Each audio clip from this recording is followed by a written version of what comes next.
Seterusnya kita nak bercakap tentang data dan juga statistik. Ini penting untuk kita melihat bagaimana data dan juga statistik itu digunakan untuk kita menterjemahkan dasar-dasar negara dan juga untuk masyarakat dan juga perjalanan kepimpinan negara. Jadi kita akan menyaksikan terlebih dahulu sedikit sedutan sebelum kita bercakap tentang data sebagai tonggak kelestarian sosioekonomi negara.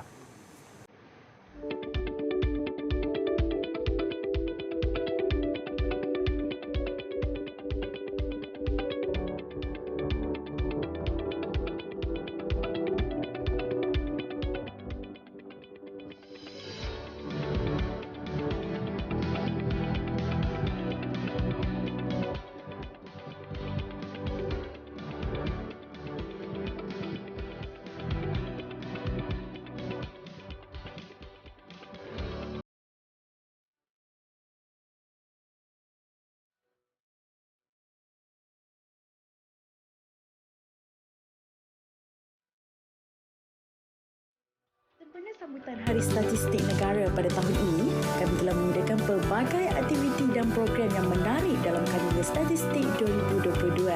Anda semua dijemput hadir bagi memeriahkan lagi Karnival ini. Jumpa anda di sana. Muahlah kita!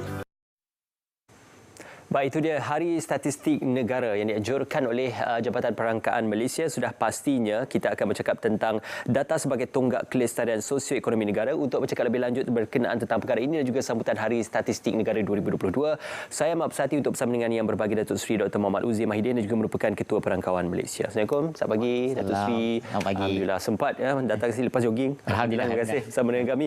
Datuk Seri, kita nak bercerita terus berkenaan tentang survei pendapatan dan perbelanjaan isi rumah dan kemudahan asas yang sedang dilaksanakan sejak Januari 2022. Jadi mungkin gambaran asas berkenaan tentang survei tersebut, Datuk. Terima kasih Saudara Ismail. Assalamualaikum warahmatullahi wabarakatuh dan salam sejahtera, salam keluarga Malaysia. Jadi pertamanya saya ucapkan terima kasih berpeluang kepada kami Jabatan Perangkaan Malaysia ni. Saudara Ismail biasanya kita kenali juga sebagai DOSM DOSM awesome. Okay. Jadi dalam konteks kita melaksanakan tugas-tugas di Jabatan Perangkaan yang terkini yang seperti yang dinyatakan tadi, kita sedang melaksanakan survei penyiasatan pendapatan perbelanjaan isi rumah dan kemudahan asas. Jadi antara objektif yang kita nak supaya kita nak menghasilkan satu dapatan untuk kita meneliti sejauh mana dari segi corak perbelanjaan rakyat negara kita, apa yang dibelanjakan dari segi kuantiti, volumenya. Maknanya kalau kita lihat dalam satu bulan, jadi kalau kita nak menentukan daripada kata dia ada satu amount pendapatan, bagaimana untuk kemudahan asas misalnya, barang-barang dapur, barang-barang semi yang tidak, maknanya barang macam perabot, kemudian perjalanan. Jadi kita nak tahu macam mana punya profil. Dan daripada situ nanti kita akan gunakan profil tentang corak perbelanjaan ini untuk kita menyusun semula kita punya wajaran ataupun bagaimana kita menyusun apa yang kita biasa dengar itu kadar inflasi lah. Okay. Yang mana kadar inflasi kita perlu perwakilan daripada corak perbelanjaan rakyat Malaysia untuk kita tentukan relatif kepentingan sesuatu barang itulah. Termasuklah penggunaan air, elektrik dan sebagainya. Okay. Itu salah satu komponen. Itu impak daripada survei ini, maknanya kita akan tahu nantilah sama ada kos kehidupan yang diukur menggunakan kadar inflasi nanti adakah masih terkawal ataupun memerlukan intervention ataupun kita melihat lagi tentang keseimbangan pasaran yang perlu diperkemaskan dan sebagainya lah. Kemudian dalam masa yang sama kita juga membuat kajian ini meliputi pendapatan. Jadi kita nak lihat dari segi ekonomi negara kita, adakah corak pendapatan itu dinikmati dalam keadaan macam mana. Kita nak supaya ekonomi bila kita berkembang, kita nak ia dinikmati seluas-luasnya lah. Maknanya konsep inclusiveness, konsep kemakmuran bersama ini ingin diterap dalam pembangunan negara. Jadi menjadi tanggungjawab Jabatan Perangkaan Malaysia untuk menilai. Kita telah buat survei ini beberapa tahun, maknanya yang terakhir 2019, dan kita nak teliti balik kesan daripada COVID-19 ini. Apakah pendapatan yang kita tahu semua orang terkesan. So kita nak membina balik, mengukuhkan kita punya pemilihan ini. Kita nak mengetahui seluruh sama ada berada di Pantai Timur, di wilayah Sabah, Sabah dan Sarawak. Okey. Di semua negeri itu bagaimana dia corak pendapatan mereka, sama ada mereka berada di sektor pertanian, sektor pembinaan, sektor pembuatan Dalam ataupun setiap pembiatan, semua sektor. Okey. Kita nak tahu, dan juga kita lihat corak pendapatan itu berdasarkan latar belakang pendidikan, kohort umur belia, umur bekerja dan sebagainya kita akan tentukan. Ya, data itu penting. Dan yang ketiga, komponennya nak lihat dari segi kemudahan asas. Okey. Kemudahan asas dulu mungkin kita terlalu biasa tentang air dan elektrik, dan kita tahu isu ini masih ada menjadi keperluan diberi penelitian oleh pemerintah di setengah-setengah kawasan, tetapi kita juga melihat dari segi kemudahan asas yang lain, termasuklah kemudahan internet. Maknanya sekarang ni internet adalah satu kemudahan asas. Ini kita nak lihat di mana yang masih lagi kita perlu tambah baik dan sebagainya. Jadi statistik akan menghasilkan data-data ini untuk dilaksanakan penambahbaikan oleh pemerintah melalui kementerian dan agensi. Ya. Dekat situlah nanti akan disalurkan peruntukan lah. Peruntukan yang akan diambil tindakan oleh semua pihak. Ikut statistik yang kita hasilkan. Status terkini statistik data tersebut. Jadi kalau kita lihat dari segi aspek kemiskinan, kalau kita lihat pada tahun 2019, kita punya kadar kemiskinan lebih kurang 5.6%. Okey. Maknanya daripada jumlah kita punya rakyat Malaysia, 5.6% adalah miskin. Tetapi pada tahun 2020, kita buat anggaran dia telah meningkat pada 8.4%. Ya. Itu berdasarkan anggaran. Jadi kita nak lihat sama ada pada tahun sekarang ni yang sedang kita berlangsung, ini sedang berlangsung daripada bulan Januari baru ni. Kita panggil 12 pusingan. Maknanya setiap pusingan tu 1 bulan lah. Sekarang kita berada di pusingan 10. Okey. So akan berterusan sampai bulan 12. Jadi kita nak lihat macam mana kadar kemiskinan ini. Kalau dulu kita tahu kita punya hasil daripada 2019, kita menghasilkan kita panggil paras garis kemiskinan. Yang kita nak tentukan sama orang itu miskin atau miskin. Sama ada mereka berada di skala pendapatan yang mana, yang biasa kita dengar berskala pendapatan tinggi, pertengahan ataupun bawah lah. Yang bawah tu kadang-kadang kita ada biasa dengar B40. Tapi sebenarnya dari bidang statistiknya terpulang pada kita lah.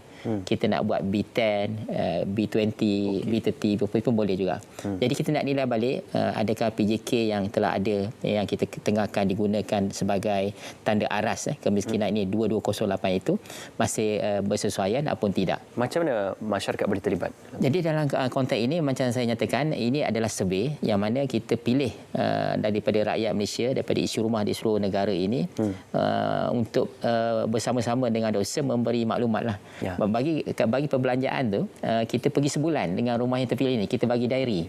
Mereka perlu catat hari ni belanja apa, hari ni bagi duit belanja anak sekolah berapa, semua sekali perbelanjaan tu detail.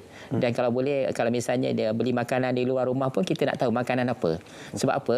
Kita perlukan nanti jadi corak perbelanjaan tu bila kita nak ukur inflasi, kita nak tahu makanan fast food ke, makanan nasi berlauk ke, begitu perincian kita. Kalau kita lihat dalam basket inflasi, kita ada 550 item. Okay. Itu item, tetapi kalau dia punya quotation ni, kita kadang-kadang kita kumpul sampai 200,000 quotation untuk kita menghasilkan pengukuran inflasi yang menyeluruh yang boleh mewakili kedudukan tingkat harga umum negara kita lah. Ya, kerahsiaan maklumat pula bagaimana? So dalam aspek kerahsiaan maklumat, ini adalah perkara teras yang memang dinyatakan dalam atas statistik, dalam atas perangkaan, bahawa semua statistik yang dikumpul ini ada bertujuan untuk tujuan statistik. Ya. Jadi maklumat individu tadi kita kumpul untuk kita mendapatkan dia punya pattern, dia punya trend, dia punya statistiknya lah.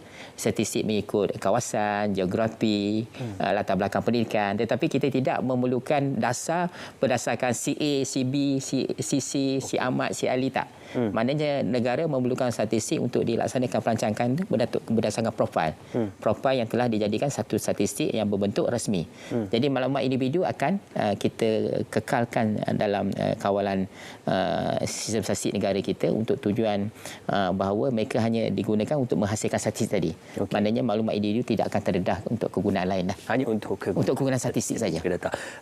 Hari Statistik Negara akan disambut, apa yang boleh kita ketahui tentang Hari Statistik? Jadi saya ucapkan terima kasih Nisbah Dr. Ismail yang menyebut tentang perkara ini. Memang bila saya sampai hari ini, sebenarnya perkara utama yang saya nak sampaikan tentang yang besarnya Hari Statistik Negara. Okay. Dan kita tahu Hari Statistik Negara ni tujuannya seperti juga sambutan hari-hari yang lain. Kita ada sambutan sambutan Hari Guru, Hari Pekerja. Jadi kita nak juga ada hari statistik yang mana sambutan hari statistik ini bukan berkaitan Jabatan Perangkaan, tetapi untuk membawa rakyat negara kita untuk melihat bahawa kepentingan statistik ini untuk kehidupan, untuk kehidupan kelangsungan, kehidupan yang lebih baik pada masa hadapan, supaya masing-masing cakna dan mengambil berat. Dan yang paling penting, kita nak apa juga kajian yang kita laksanakan dapat kerjasama yang hebat. Bahkan kita juga nak menekankan tentang kepentingan penggunaan statistik yang betul, menimbulkan kesedaran. Dan kita tahu salah satu ciri negara maju, Sadul Ismail, ialah penyertaan orang ramai dalam polisi awam. Mereka boleh memberi pandangan, memberi argument, dan kita nak pandangan argument itu berdasarkan fakta dan numbers. Dan ini yang kita nak tingkatkan dengan adanya Hari Statistik Negara ini, literasi, kesedaran dengan statistik ini dapat berlaku.